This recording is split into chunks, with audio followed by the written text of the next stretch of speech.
తిరుమలలో అన్యమతస్థులని పంపించేయాలన్న నిర్ణయం చాలా మంచిది. అది ఇప్పటికే ఏదైతే మన పాపనాశనం అట్లాంటి చోట్ల ఉన్నటువంటి వాళ్ళని పంపించేయాలన్నటువంటి నిర్ణయం బాగుంది, పర్ఫెక్ట్గా అమలు చేస్తున్నారు. అయితే గతంలో ప్రభుత్వపు నియామకాలు ఎలా ఉంటాయో తిరుమల తిరుపతి దేవస్థానం కూడా ప్రభుత్వ విభాగం అన్నటువంటి కోణంలో నియామకాలు జరిగినాయి.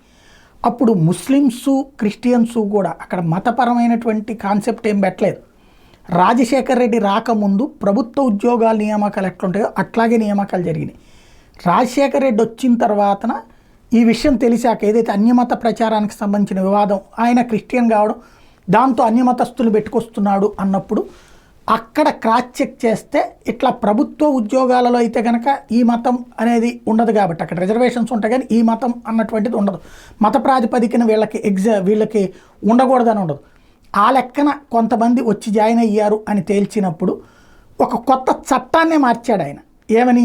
అన్యమతస్థులకి ఉద్యోగాలు ఇవ్వడానికి వీల్లేదు తిరుమల తిరుపతి దేవస్థానం చట్టమే మార్చాడు. ఆయన రాకముందు ఆ చట్టం లేదు, అందువలన ఏ మతస్థులైనా జాయిన్ అవ్వాల్సి వచ్చింది, తీసుకున్నారు ఆ విధంగా.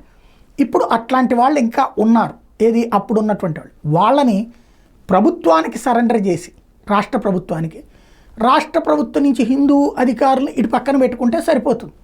అంటే డెప్యుటేషన్ మ్యూచువల్ ట్రాన్స్ఫర్ కిందనికి పెట్టుకుంటే అది చెయ్యాలంటే చంద్రబాబు గారితో నాయుడు గారు కూర్చుంటే పని అయిపోతుంది. ఒకసారి ఆ దిశగా అడుగులు వేయాల్సి ఉంది.